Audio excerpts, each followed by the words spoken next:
Vamos a hablar esta noche de Händel, Georg Friedrich Händel, que nació en Prusia en 1685. Después se nacionalizó inglés y es uno de los compositores de mayor renombre de la música occidental y uno de los personajes centrales del barroco. Händel produjo obras en prácticamente todos los géneros de la época. Se destacan 43 óperas, ni una menos, 26 oratorios, entre ellos está el famosísimo El Mesías, y, bueno, un legado coral enorme. Cuentan que era un virtuoso del clave y del órgano, y cuando era pertinente dirigía desde allí las representaciones de sus óperas y oratorios. Isaac Newton lo vio tocar y quedó impresionado con la habilidad que Händel tenía. No podemos saber, primero, si esto es del todo cierto, Sí. Segundo, hasta dónde llegaba la percepción musical de Newton, que dada la clase de mente de la que estamos hablando, supongo que sería muy alta, etcétera. Quiero decir que hay... Sí, que el testimonio ese Sí, la claro, podríamos sí. poner en duda. Muy bien. Sí. Un domingo, después de asistir a la misa en una iglesia de provincia, Händel pidió al organista que le permitiera tocar mientras la congregación se iba rajando. Estaban todos saliendo. Bueno, el otro le dijo que sí. Händel se sentó al órgano, empezó a tocar de una manera tan magistral que atrajo la atención de toda la congregación. Bueno, que en vez de tomársela, volvía y Claro. se sentaba otra vez. Entonces, el organista titular comenzó a impacientarse y finalmente se dirigió a Händel y le dijo: mire, viejo, usted no va a poder sacar nunca a la gente de aquí. Así que hace falta un ejercicio más humilde para que esta gente se las tome. Händel le dio el asiento al organista mediocre y al poco rato todo el mundo se había ido a su casa. Händel era muy obsesivo de la afinación. Le molestaban los corrimientos, tanto que detestaba ese momento previo a las representaciones cuando la orquesta afinaba.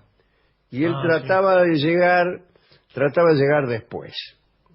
Así que incluso se cuenta que en una ocasión un antimonárquico se infiltró en la orquesta una noche en la que el mismísimo príncipe de Gales iba a estar presente. Y cuando nadie lo veía, desafinó todos los instrumentos. Cuando llegó el príncipe, Händel dio la señal de comienzo. Ya habían afinado. Claro. Estaban por ahí los músicos.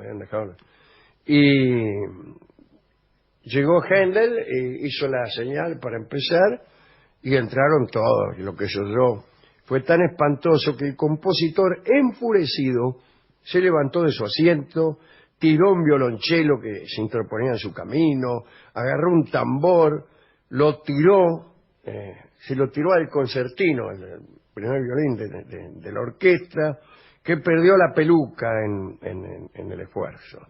Y Händel también perdió la peluca. Mira. Parece que la gente usaba mucho peluca antes Sí. y ahora no. Bueno, y no supo qué hacer. Pero no podían volver a afinar. Y todo. sí, bueno, pero se quedó petrificado hasta que vino el príncipe y lo calmó.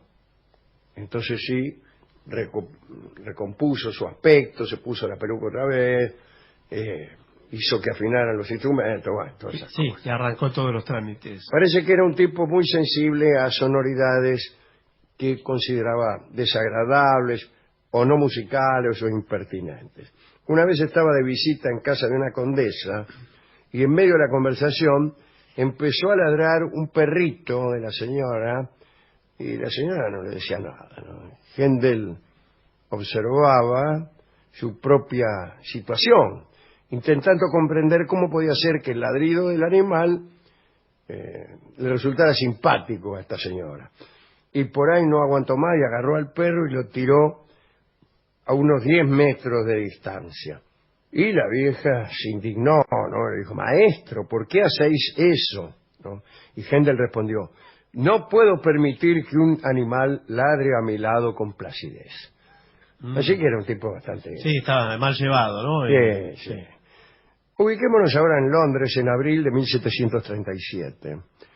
El criado de Händel jugaba a lanzar burbujas de jabón por la ventana del primer piso. Y los transeúntes pasaban y las reventaban con el bastón, con el paraguas, Claro. y saludaban, o con el dedo. Sí, bueno, no importa con qué. Bueno, seguían la y gracia. así era. Él vivía en una casa en Brook Street. Y allí, en esa casa, sonaba el clavicordio en plena noche, se oía gritar y sollozar a los cantantes cuando Händel los retaba por haber dado una nota equivocada. Hacía tiempo que los vecinos de Grosvenor Square consideraban aquella casa como un verdadero manicomio. Aquel día de abril de 1737, Händel había vuelto de un ensayo totalmente furioso. Cuando entró, cerró la puerta violentamente. Y el sirviente seguía lanzando pompas de jabón por el balcón. De pronto se sobresaltó porque toda la casa se había conmovido por efecto de un golpe. Vibraron los cristales. Todo indicaba que algo muy pesado se había derrumbado. El criado fue a ver y descubrió a Händel, que yacía inmóvil en el suelo, con los ojos abiertos, como muerto. Después apareció Cristóbal Schmidt, el amanuense, el copista, ¿no?, del maestro, que se hallaba en el piso bajo copiando unas arias y a quien sobresaltó también el ruido. Entre los dos lo levantaron porque era muy grande Händel. Lo sacaron y lo llevaron a lo del médico, el doctor Jenkins. Y Händel había tenido un ataque de apoplejía que lo dejó paralizado. El médico dijo: quizá podamos conservar al hombre, al músico lo hemos perdido. El ataque ha afectado el cerebro. Händel vivió sin fuerzas. El lado derecho permanecía muerto. No podía caminar, ni escribir, ni pulsar con su mano derecha ni una sola tecla. Tampoco podía hablar. Los labios se movían con dificultad y las palabras salían confusas. Hasta que por fin, al médico, no sabiendo qué hacer ante un caso incurable, se le ocurrió que lo llevaran al balneario de Aquisgrán por si las aguas termales podían proporcionarle alguna mejoría. Y en Aquisgrán los médicos le advirtieron, con gran insistencia, que si permanecía más de 3 horas en el agua caliente, su corazón no lo resistiría e incluso podía acarrearle la muerte. Händel permanecía 9 horas diarias en los baños. Y un buen día, al cabo de una semana, pudo volver a caminar. En 2 semanas ya movía el brazo. El último día de su estancia en Aquisgrán ya estaba bien. Händel nunca había sido muy religioso, pero ahora, creyendo que se había producido un milagro, entró en un misticismo fortísimo. Apenas salió de Aquisgrán, entró a una iglesia y encaró el órgano. Empezó a tocar, a improvisar. Los fieles escuchaban con fervor porque jamás habían oído tocar de aquel modo. Por entonces Händel tenía 53 años. Poco después escribió 3 óperas y los oratorios Saúl, Israel en Egipto y el Allegro e Pensieroso. En Inglaterra la cosa se puso difícil, la cosa política, digo, ¿no? Empezaba una guerra contra España, los teatros estaban vacíos, las deudas del pobre Händel crecían, hubo un invierno atroz que no ayudó nada, se heló el Támesis, se congeló el Támesis. Durante aquellos días se cerraron las salas de espectáculos, se enfermaban los cantores, imagínense, ¿no? Se suspendía una función tras otra. Händel se sentía de nuevo derrotado. Se puso a recopilar algunos trozos de obras anteriores y pudo producir algo, pero poca cosa. Cuentan que vagaba por las calles de Londres durante todo el día, hasta bien entrada la noche, para poder volver a entrar a su casa. Pasaba que de día lo esperaban ante la puerta los acreedores. Y él tenía que esperar que se hiciera bien de noche para que los nietos se rajaran. A veces se sentaba solo el día entero en una taberna. Dice Stefan Zweig que Händel se deprimía en la taberna porque al que conoció la elevada y pura embriaguez de la creación artística, le repugna la torpe embriaguez del alcohol. Pero eso es Stefan Zweig. Claro. En fin. Otra de las noches de aquella época, Händel deambulaba por Londres como siempre. Era el 21 de agosto de 1741. Sufría un cansancio que le pesaba como si fuera una enfermedad. Entró a su casa y se dio cuenta de que le habían dejado una carta. La abrió. Mire usted. Ahí está. Y se encontró con un mensaje de Charles Jennens, el poeta que había escrito el libreto de Saúl y de Israel en Egipto. En esta carta le decía que le mandaba un nuevo poema y que esperaba que él le pusiera música. Händel tiró la carta al suelo, la pisoteó. Cuenta su amanuense que se preguntaba a los gritos por qué acudían a él si se sabía que su inspiración estaba agotada. Lo único que quería hacer era dormir, pero no podía conciliar el sueño.